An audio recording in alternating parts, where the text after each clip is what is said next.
Hello again, you amazing person, you.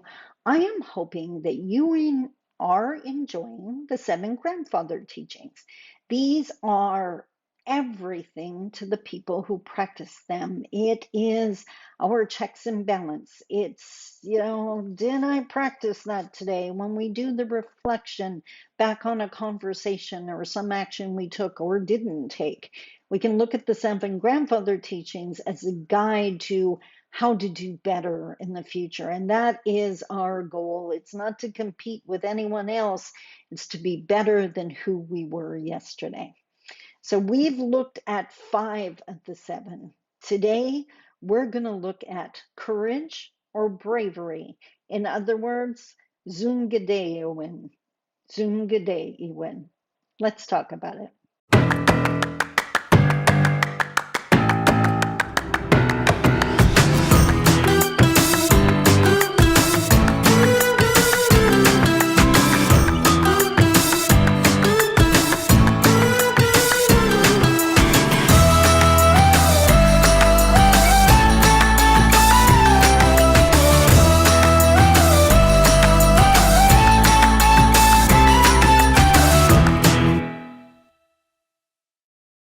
Bonjour, Mishko Paganon, Quainadishnakas Mandodam. Hi, everybody. My name is Sandy Boucher. I'm Red Thunderbolt Woman of the Loon Clan, a proud member of Seine River First Nation in Treaty 3 territory in Northern Ontario. And as I pointed out in the opening, we are looking at the seven grandfather teachings. Christians have the Ten Commandments. Anishinaabe, Ojibwe people have the seven grandfather teachings, and I believe there are other nations that follow them as well. As I mentioned, these are our guides. This is how we live a good and strong life, how we attain Minobamadzowin, which is a good life. We do that by following the seven grandfather teachings. Today we are talking about Zoongide'ewin, which is courage or bravery. Once again, just like in all the other videos, I'm sharing two different interpretations. The first one from Seven Generations Educational Institute in Treaty 3, which is the treaty area I'm from. And the second one is from the Thunder Bay Indigenous Friendship Center, which is in the 1850 Robinson Superior Treaty area. That's the city I happen to live in. So we've joked around about the fact that Treaty 3 is very concise, like one sentence. This is what it means, which probably explains the way I am. It also, as I mentioned in the previous video, every single time I go to Treaty 3, for one, when I cross the border and see the sign, it's like my spirit sighs. I know I'm home. And even if I'm meeting people for the first time, I swear everyone in Treaty 3, all the Indigenous people in Treaty 3, every single one of them sound like my mom. And that is so heartwarming. So, according to Seven Generations Educational Institution in Treaty 3, Zoongide'ewin, courage or bravery, means to live with a solid, strong heart. This means to be brave, to be courageous, not to be fearful of being hurt, to love with your whole heart, to dare to say you care, to dare to be vulnerable. All of these things take courage and bravery. Not easy. I don't think any of the seven grandfather teachings are easy. I just happen to believe they are the key ingredients to Minobamadzowin, that good life that we want. Now, according to the Thunder Bay Indigenous Friendship Center, they focus in on bravery. So here's their interpretation. Bravery is to face the foe with integrity, to deal with challenges positively without worrying about the outcome, to work through and give all aspects of your life your best effort, being able to accept responsibility for your behavior, be willing to be a role model by standing up for your values and beliefs, accepting challenges, conflicts, and learning from them. Now, there's a lot in that one. I just want to unpack some of it. So the first one, to deal with challenges positively without worrying about the outcome.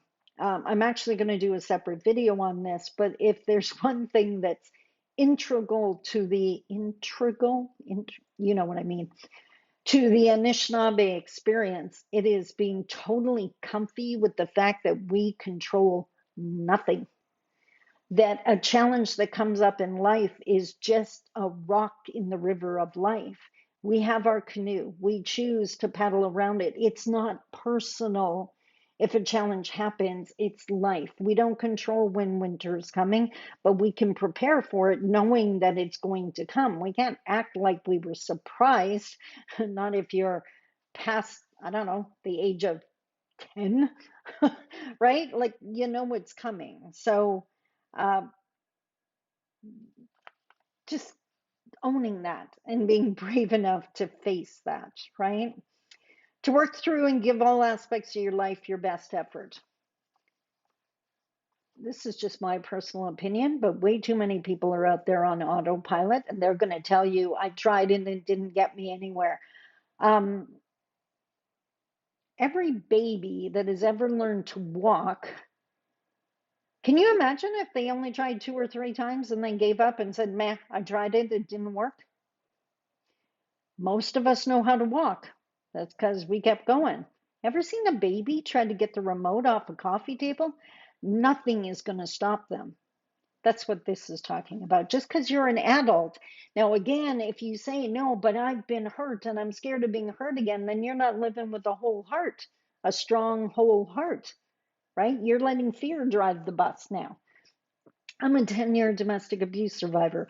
Do not tell me about being nervous to get into a new relationship. But I promised myself the people in my past were not getting my present or my future. You can do the same thing. My mom would be the first to say, you make sure the right person is carrying that burden, carrying that garbage. Don't put it on someone new. Don't let the person in the past carry what they brought to the table.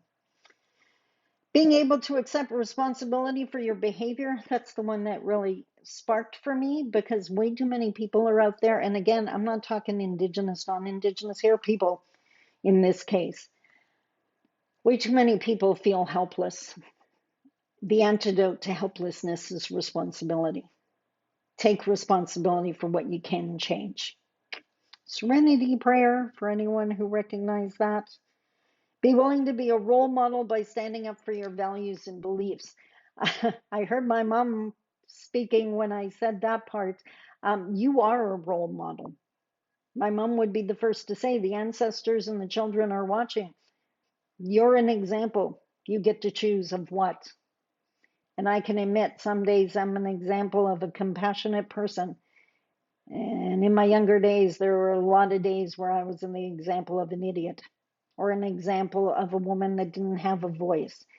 I was teaching other people to do that, the people that were watching me. So be careful what you're teaching other people to do. Don't be a jerk. We have enough jerks in the world.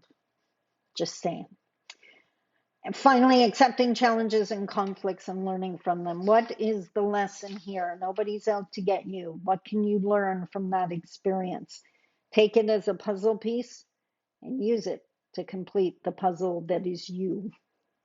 I hope that made sense. We have one more to do, and then you will have all of the 7 grandfather teachings to take into 2024 with you, the understanding of them. So you know what's important to us. I'm not saying adopt them. Let's not culturally appropriate here. But if you know it's important to us, and maybe some of those values are important to you too, you don't need to name them the 7 grandfather teachings. Just say, honesty is important to me. That's a really good way to build a bridge. I'll see you tomorrow for the last of the 7 grandfather teachings. Take care. I love you. Bye bye.